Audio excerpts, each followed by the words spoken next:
Good morning friends. मेरा ये third video है एम लक्ष्मीकांत पर और हम लोग सीख रहे हैं chapter 2 making of the constitution. अगर हमने मेरे पहले दो वीडियोस देखे होंगे तो आपको पता होगा कि एक्चुअली कॉन्स्टिट्यूशन असेंबली का आइडिया किसने दिया, इस्टेब्लिशमेंट कैसा हुआ कॉन्स्टिट्यूशन असेंबली का, इलेक्शंस कैसे हुए, ये सब मैंने डिस्कस किया हुआ है। राइट।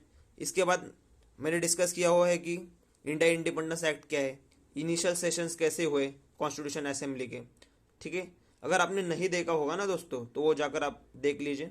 और आज हम लोग हमारा जो संविधान है, हमारा जो कॉन्स्टिट्यूशन है, वो एक्चुअली में इनेक्ट कैसे हुआ, पास कैसे हुआ, एनफोर्स कैसा हुआ यानी लागू कैसे हुआ। राइट। फिर हमारी जो कॉन्स्टिट्यूशन असेंबली थी उसके जो इम्पोर्टेंट कमिटीज थी वो कौन सी है, इसके बारे में डिस्कस करेंगे। उसी उसी के साथ साथ हम लोग एक्सपर्ट कमेटी क्या होती है ये देखेंगे। ठीक है। बट दोस्तों इससे पहले मैं आपको रिक्वेस्ट करता हूँ कि ये जो आपको सामने किताब दिख रही है ना एम लक्ष्मीकांत, तो ये आप ज़रूर बाय कीजिए और मेरे साथ साथ इसका जो मेकिंग ऑफ कॉन्स्टिट्यूशन ये जो लेसन है वो आप पढ़ लीजिए। ठीक है, मैं आपको रिक्वेस्ट करता हूँ क्योंकि तभी आपको एक अच्छा अंडरस्टैंडिंग आ सकता है। ठीक है दोस्तों, तो देखो ये लेसन जो है मेकिंग ऑफ कॉन्स्टिट्यूशन ये आपको ओपन करना है और मेरे साथ साथ रीड करना है। सो विदाउट वेस्टिंग टाइम मैं ये लेसन का एक्सप्लेनेशन चालू करता हूँ। सो मैंने आपको पता तो दिया ही है हम लोग क्या क्या पढ़ने वाले, enforcement, enactment, right, important committees के बारे में और एक्सपर्ट कमेटी के बारे में आप लोग देख सकते हैं। ठीक है, तो सबसे पहले हम लोग चालू करते हैं हमारा इनैक्टमेंट ऑफ द कॉन्स्टिट्यूशन। देखो दोस्तों लास्ट वीडियो मैंने भी बताया था, मैंने इनैक्टमेंट और एनफोर्समेंट में एक्चुअली फ़र्क क्या होता है। ठीक है दोस्तों, तो देखो जो भी एक नियम कानून है, ठीक है, जब वो पास होता है, राइट, मान लो कि राज्यसभा में पास हुआ, लोकसभा में पास हुआ, प्रेसिडेंट ने भी साइन कर दी, राइट, सुप्रीम कोर्ट ने भी अथॉरिटी दे दी, मतलब क्या कि वो जो लॉ है वो पास हो गया, उसी को हम लोग बोलते हैं इनेक्टमेंट। और वो जब लॉ इन प्रैक्टिकल लाइफ में जब वो लागू होता है तो उसे बोलते हैं एनफोर्समेंट। होप सो दोस्तों आपको इनेक्टमेंट और एनफोर्समेंट का डिफरेंस तो समझा ही होगा। राइट। तो हमारा जो एक संविधान है, जो कॉन्स्टिट्यूशन है, वो एक्चुअली इनेक्ट कैसे हुआ, पास कैसे हुआ, उसका एक ऐसा तो नहीं है ना दोस्तों कि डायरेक्टली पास हुआ होगा, एक प्रॉपर प्रोसीजर हुआ होगा। राइट। तो वो क्या था वो हम लोग डिस्कस करेंगे। देखो दोस्तों जो भी हमारी ड्राफ्टिंग कमेटी थी उसके हेड कौन थे, डॉक्टर बाबा साहेब अम्बेडकर। और हमारे बाबा साहब अम्बेडकर ने क्या किया कि उन्होंने उनको जो मेंबर्स थे, 7 मेंबर्स थे ड्राफ्टिंग कमेटी के, मैं आपको आगे बताऊंगा। जैसे कि बाबा साहेब अम्बेडकर थे, कृष्णामाचार्य थे, जो मोहम्मद थे, मुंशी थे, तो ऐसे बहुत से दिग्गज जो एक्सपर्ट होते कॉन्स्टिट्यूशन में वो लोग थे। उन्होंने मिलकर एक ड्राफ्ट बनाया। ठीक है दोस्तों, और ये जो ड्राफ्ट है उन लोग ने कॉन्स्टिट्यूशन असेंबली के जो लोग थे उनको दिया। राइट। उनको क्यों दिया, क्योंकि देखो भैया उन्होंने बना के दिया कि देखो आपको कैसा कैसा लगता है, राइट, चेक करने के लिए दिया। राइट, क्योंकि ऐसा तो पास नहीं होगा। तो जब ड्राफ्ट दिया कॉन्स्टिट्यूशन असेंबली को तब डेट कौन सा था, 4 नवंबर 1948। ठीक है, तो जब डॉक्टर बाबा साहेब अम्बेडकर ने ये जो ड्राफ्ट दिया तो उसके 3 रीडिंग्स हो गए। आप देख सकते हो ए, बी और सी जो लिखा हुआ है। राइट, तो 3 रीडिंग्स हुए। फर्स्ट रीडिंग हुई 4 नवंबर 1948। ठीक है दोस्तों, तो एक्चुअली इस रीडिंग में क्या हुआ, फर्स्ट रीडिंग जो हुई वो बहुत ही ऊपर ऊपर से हुई, देख सकते हैं आप लोग। 4 नवंबर मतलब सिर्फ पहले 5 ही दिनों में जो है वो इनिशियल रीडिंग जो है वो कंप्लीट हो चुकी थी। सेकेंड रीडिंग जो थी 15 नवंबर 1948 से लेके 17 अक्टूबर 1949 तक चली। राइट दोस्तों, और सेकेंड जो रीडिंग आप देख सकते हैं ऑलमोस्ट 1 साल लगा हुआ है उन लोग को। राइट, तो सेकेंड जो रीडिंग हुई थी उसमें हर एक टॉपिक, हर एक सेक्शन, हर एक सब टॉपिक हमारे जो कॉन्स्टिट्यूशन के मेंबर्स हैं ना दोस्तों उन्होंने बहुत ही बारीकी से रीड कर लिया। राइट, आप अगर बुक ओपन किए हो तो आप देख सकते हो ये सेकेंड रीडिंग होने के बाद बहुत से रिकमेंडेशंस किए, बहुत से बदलाव हो गए, और फाइनली जो थर्ड रीडिंग हुई, जो हुई 14 नवंबर 1949 को, और इसको फाइनल टच दे दिया। ठीक है दोस्तों, मतलब देखो 3 रीडिंग हुई, फर्स्ट रीडिंग ओवरऑल ऊपर ऊपर से, सेकंड एकदम डीप, और थर्ड जो रीडिंग हुई उसमें फाइनल टच दिया। ठीक है, तो ये जो डेट्स है ना आपको याद रखने हैं दोस्तों। ठीक है, पूछ सकते हैं पीसीएस के एग्जाम्स में। ठीक है दोस्तों, और फाइनली जाके 26 नवंबर 1949 को 284 मेंबर्स ने साइन किया, और हमारा जो संविधान है, हमारा जो कॉन्स्टिट्यूशन है, वो इनेक्ट हो गया, पास हो गया। होप सो दोस्तों आपको समझा होगा कि इनेक्टमेंट कैसे हुआ हमारे कॉन्स्टिट्यूशन का। ठीक है, एक मैं छोटा सा ओवरव्यू ले लेता हूँ। ठीक है दोस्तों, तो देखो इनेक्टमेंट का तो मैंने आपको मतलब बता दिया है। इनेक्टमेंट मतलब पास होना। तो हमारा जो संविधान का जो ड्राफ्ट है वो बाबा साहेब अम्बेडकर ने बनाया, और वो 4 नवंबर 1948 को पब्लिश कर दिया। मतलब कॉन्स्टिट्यूशन असेंबली में रीडिंग करने के लिए भेज दिया, चेकिंग करने के लिए भेज दिया। उसके 3 रीडिंग्स हो गए, आप डेट्स देख सकते हो, राइट। फर्स्ट रीडिंग जो हुई वो सिर्फ 5 दिनों में हुई, सिर्फ ऊपर से ओवरऑल ऊपर से टॉपिक्स जो है रीड किए गए। सेकंड जो है वो डीप रीडिंग हुई थी, राइट। उसमें सब सेक्शंस, सब टॉपिक्स अच्छे से बारीकी से रीड करे हमारे कॉन्स्टिट्यूशन के मेंबर्स ने। और थर्ड जाके फाइनल टच उसको 14 नवंबर 1949 को मिल गया, राइट। और उसके बाद 284 मेंबर्स ने साइन किया, और फाइनली हमारा जो संविधान है दोस्तों वो 26 नवंबर 1949 को इनेक्ट हो गया, मतलब पास हो गया। दैट इज हम लोग ने इसी दिन हमारे संविधान को एडॉप्ट किया, और सेम डेट जो है वो प्रियम्बल में भी लिखा हुआ है। ठीक है दोस्तों, अब हम लोग बात करेंगे एनफोर्समेंट ऑफ द कॉन्स्टिट्यूशन के बारे में। ठीक है, तो देखो दोस्तों, यह आप लोग देख सकते हैं एनफोर्समेंट ऑफ द कॉन्स्टिट्यूशन। ठीक है दोस्तों, एनफोर्समेंट का तो मतलब मैंने आपको अच्छे से बता ही दिया है, तो भी मैं फिर एक बार बता ही देता हूँ। ठीक है, एनफोर्स हुआ मतलब क्या हुआ, हमारा संविधान लागू हुआ। ठीक है, तो कब हुआ, 26 नवंबर 1950।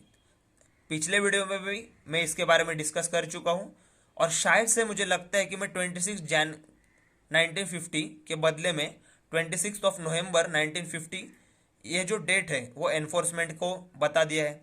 तो सॉरी दोस्तों, आप थोड़े से चेंजेस कर लीजिए।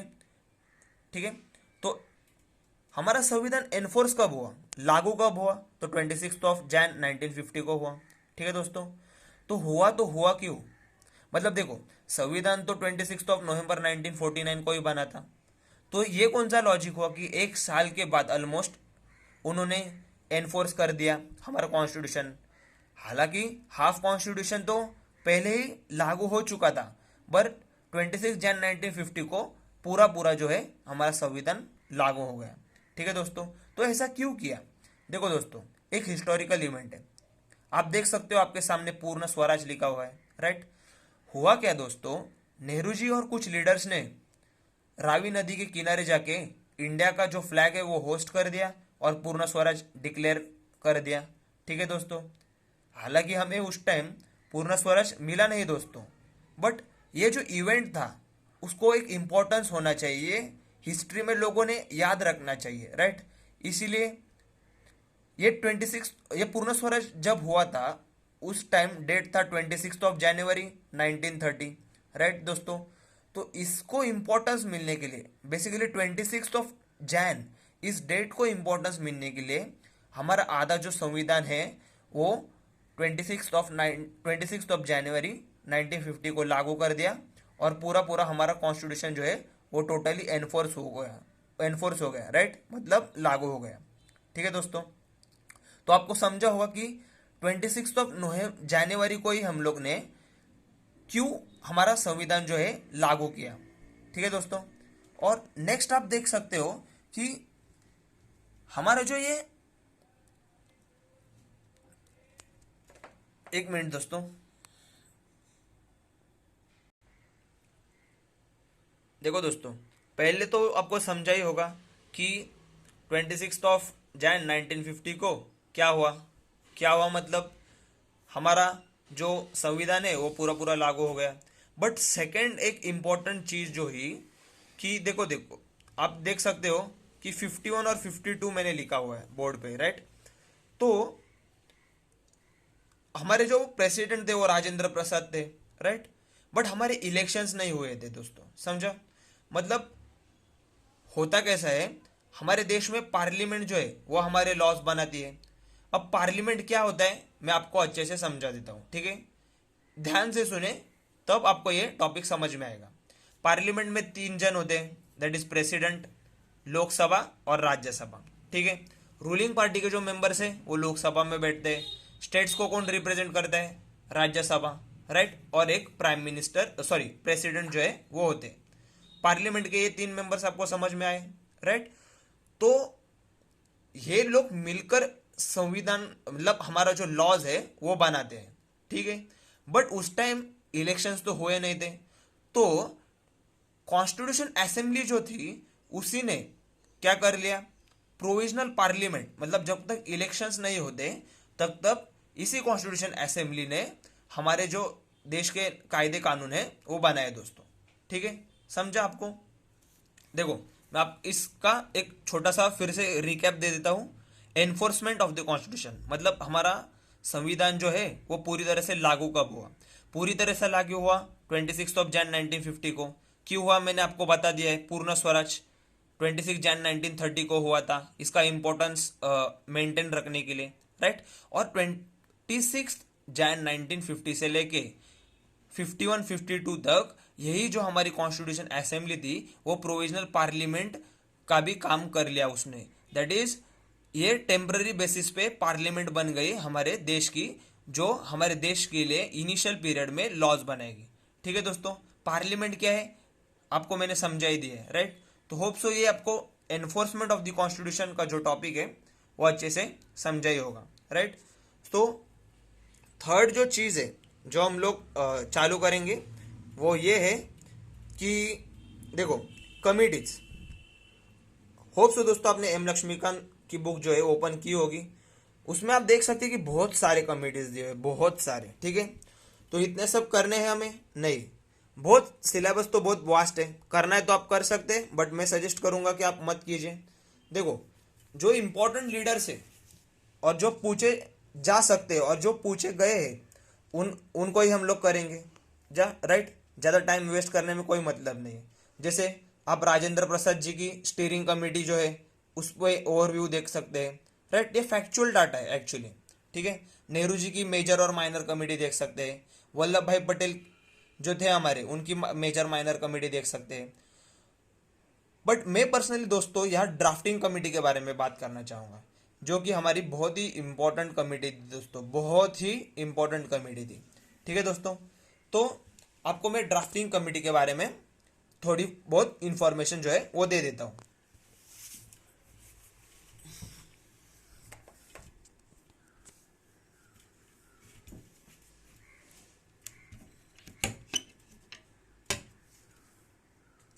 देखो दोस्तों ये आप सामने 7 नेम्स देख सकते हो, राइट। तो हमारी जो ड्राफ्टिंग कमेटी थी ना दोस्तों वो बहुत ही इंपॉर्टेंट थी और उसमें 7 मेंबर्स थे। तो पहले तो मेंबर थे हमारे बाबा साहेब अम्बेडकर, जो कि ड्राफ्टिंग कमेटी के मुखिया थे, हेड थे। और बाकी के जो 6 मेंबर्स है उनके आप नाम देख सकते हो। और दोस्तों एक बात याद रखो, ये मैंने नेम्स स्पेशली क्यों लिखे हुए हैं, ये पूछे जा चुके हैं एग्जाम्स में। लास्ट में मैं PYQ का भी सेशंस करने ही वाला हूँ, तो आप देख सकते हैं, ठीक है। तो हम लोग एक बार रीडिंग मार लेते हैं। जैसे कि मैंने देखो एक इनिशियल लेटर्स लिखा है, पूरे पूरे नाम याद रखने में कुछ मतलब नहीं है। जैसे कि गोपाल थे, कृष्णा थे, फिर हम लोग देख सकते हैं कि मुंशी नाम के जो इंसान थे वो थे, मोहम्मद नाम के जो व्यक्ति थे वो थे, राइट। फिर महादेव करके जो थे वो भी हमारे ड्राफ्टिंग कमेटी के मेंबर थे, जिन्होंने मीटर को रिप्लेस किया। देखो मीटर नाम के एक इंसान थे जो ड्राफ्टिंग कमेटी के हमारे मेंबर थे, बट उनकी अनफॉर्चुनेटली डेथ हुई थी, राइट। इसीलिए उनको महादेव ने रिप्लेस किया। और आप देख सकते हो 7 लास्ट जो मेंबर है वो है कृष्णा मचारिया, ठीक है। ये बेसिकली वाइस प्रेसिडेंट भी है हमारे कॉन्स्टिट्यूशन असेंबली के, यानी थे, राइट। उन्होंने रिप्लेस किया खैतान को। ये जो खैतान थे वो बीमार थे, राइट, तो इसीलिए इनको रिप्लेसमेंट कर दिया गया हुआ। ठीक है, होप्स आपको ड्राफ्टिंग कमेटी के मेंबर्स तो अच्छे से समझे ही होंगे। और लास्ट हम लोग बात करेंगे अभी एक्सपर्ट कमेटी के बारे में। ठीक है दोस्तों, ये एक्सपर्ट कमेटी क्या होती है, एक्चुअली इसको क्यों बनाया गया था, हम लोग ये सब देखेंगे। ठीक है दोस्तों, एक्सपर्ट कमेटी आप बुक में आप देख सकते हो। ठीक है, एक्सपर्ट कमेटी का कैसा है दोस्तों कि इसके जो हेड थे वो नेहरू जी थे, बट मैं आपको बता देता हूँ ये एक्सपर्ट कमेटी बनाई क्यों गई थी। देखो, पिछले लेक्चर्स आप याद अच्छे से फॉलो कर रहे होंगे तो आपको समझा होगा कि इंडियन नेशनल कांग्रेस ने जो है 208 सीटें जीती थी, राइट, मुस्लिम लीग ने 73 सीट्स जीती थी और जनरल कैटेगरी ने 15 सीट्स जो है वो जीती थी। तो हुआ क्या दोस्तों, ये जब हमारा कॉन्स्टिट्यूशन असेंबली के इलेक्शन चल रहे थे तभी एक्सपर्ट कमेटी बनाने का हम लोग ने सोचा। क्यों? क्योंकि ये एक्सपर्ट कमेटी जो है इलेक्शन के बाद जो मेंबर्स कॉन्स्टिट्यूशन असेंबली में बैठेंगे वो हमारा देश का संविधान कैसे बनाएंगे, क्या क्या होगा उसका बेसिक स्ट्रक्चर, राइट, कौन क्या काम करेगा, इसका जो फ्रेमवर्क है ना दोस्तों, वो एक्सपर्ट कमेटी ने अपने रिजोल्यूशन में दिया था। उसको बोलते हैं एक्सपर्ट कमेटी रिजोल्यूशन। वो आप ब्लैक बोर्ड पे देख सकते हैं, ईसी लिखा हुआ मैंने, ईसी रिजोल्यूशन। और ये जो एक्सपर्ट कमेटी का रिजोल्यूशन है ना दोस्तों, जो नेहरू जी ने ऑब्जेक्टिव रिजोल्यूशन दिया था ना, इसके सिमिलर है। अब ऑब्जेक्टिव रिजोल्यूशन क्या हुआ था, ऑब्जेक्टिव रिजोल्यूशन क्या होता है मैंने आपको लास्ट लेक्चर में बताया था, तो फिर भी मैं आपको बता देता हूँ। ऑब्जेक्टिव रिजोल्यूशन मतलब ऐसे नियम, ऐसे कानून, ऐसे लॉज जिससे देश हमारा चलेगा। ठीक है दोस्तों, और ये दोनों एक दूसरे से मिलते जुलते थे। ठीक है, और बेसिकली ये जो एक्सपर्ट कमेटी है ना दोस्तों, इसने एक्चुअली फाउंडेशन बिल्टअप किया हमारे कॉन्स्टिट्यूशन असेंबली का, और इसी की वजह से हम लोग बहुत ही कम से कम समय में, हालांकि समय ज़्यादा लगा दोस्तों, 2 साल 18 महीने 11 दिन लगे, सॉरी 2 साल 11 महीने 18 दिन लगे हमारा पूरा संविधान बनाने के लिए। बट दोस्तों ये स्पीडअप हुआ, मतलब और टाइम लग सकता था, बट एक्सपर्ट कमेटी की वजह से कम टाइम कंज्यूम हुआ। ठीक है दोस्तों, और इसी की वजह से ग्रैनविली ऑस्टिन जो है, इनका एक स्टेटमेंट था। देखो दोस्तों, ये आपको याद रखना पड़ेगा, ये आपको पूछ सकते हैं। ग्रैनविली ऑस्टिन ने स्टेटमेंट क्या दिया, ग्रैनविली ऑस्टिन ने स्टेटमेंट दिया कि एक्सपर्ट कमेटी जो है ना वो आपने बनाई है, इसी के वजह से क्या हुआ कि आपका जो कॉन्स्टिट्यूशन बनाने का जो प्रोसीजर है ना वो स्पीडअप हुआ। ऐसा किसने कहा? ग्रैनविली ऑस्टिन ने। यह और एक इम्पॉर्टेंट फैक्ट है जो मैं लिखना भूल गया हूँ दोस्तों, आप मेंशन कर लीजिए। ये जो एक्सपर्ट कमेटी थी उसके 2 रीडिंग्स हुए, उसके 2 मीटिंग्स हुए थे। पहली मीटिंग जो है वो दिल्ली में हुई, दूसरी जो है बॉम्बे में हुई। होप सो दोस्तों आपको एक्सपर्ट कमेटी के बारे में समझा ही होगा। एक छोटा सा रिकैप ले लेता हूँ मैं एक्सपर्ट कमेटी के बारे में। देखो, एक्सपर्ट कमेटी बेसिकली बनाई गई थी क्योंकि संविधान का जो कामकाज है कॉन्स्टिट्यूशन असेंबली का वो फास्ट हो जाए, राइट, और ये ऑब्जेक्टिव रिजोल्यूशन से मिलता जुलता था। ठीक है, इसके लीडर कौन थे? नेहरू जी। और ग्रैनविली ऑस्टिन ने इस एक्सपर्ट कमेटी की तारीफ करते हुए क्या कहा कि इसी के वजह से हमारी जो कॉन्स्टिट्यूशन असेंबली है वो जल्दी से, मतलब स्पीडअप करने में हेल्प हुई है प्रोसीजर संविधान बनाने के लिए। ठीक है दोस्तों, और इसकी फर्स्ट मीटिंग कहाँ हुई थी? दिल्ली में। सेकंड कहाँ हुई थी? बॉम्बे में। होप सो दोस्तों आपको आज का भी वीडियो पूरी तरह से समझा होगा, जिसमें मैंने डिस्कस किया enactment of the constitution, enforcement of the constitution, right दोस्तों। फिर हम लोगों ने कमिटीज़ देखे, उसमें भी हम लोग ने ड्राफ्टिंग कमेटी पे फोकस किया, राइट, और लास्ट हम लोग ने देखा एक्सपर्ट कमेटी के बारे में क्या क्या है। मेरा जो आगे का लेक्चर होगा दोस्तों, उसमें मैं आपको बताऊंगा बहुत सारे इंपॉर्टेंट फैक्ट्स जो आपको पीसीएस के एग्जाम्स में पूछे जा सकते हैं। फिर हम लोग ट्राई करेंगे क्रिटिसिज्म ऑफ द कॉन्स्टिट्यूशन के बारे में बात करेंगे, राइट। और ये लेसन खत्म होने के बाद हम लोग यूपीएससी के प्रीवियस ईयर्स के जो क्वेश्चंस थे ना दोस्तों, वो देखेंगे कि उसमें एक्चुअली कौन से क्वेश्चंस आ चुके हैं, और आपको भी समझेगा कि मैं करेक्ट वे से पढ़ा रहा हूँ या नहीं पढ़ा रहा हूँ। ठीक है, क्योंकि मैं डायरेक्टली क्वेश्चन पेपर ही आपको दिखाऊंगा और उसमें से दिखाऊंगा कि मेरे वीडियोस से क्वेश्चंस आ चुके हैं या नहीं। ठीक है दोस्तों, थैंक यू दोस्तों। प्लीज़ मुझे सपोर्ट कीजिए, ये मेरा इनिशियल फेज़ है। अगर आप सपोर्ट करेंगे तो मैं अच्छे से जो है वो वीडियोस और बना पाऊँगा। ठीक है, थैंक यू दोस्तों, बाय।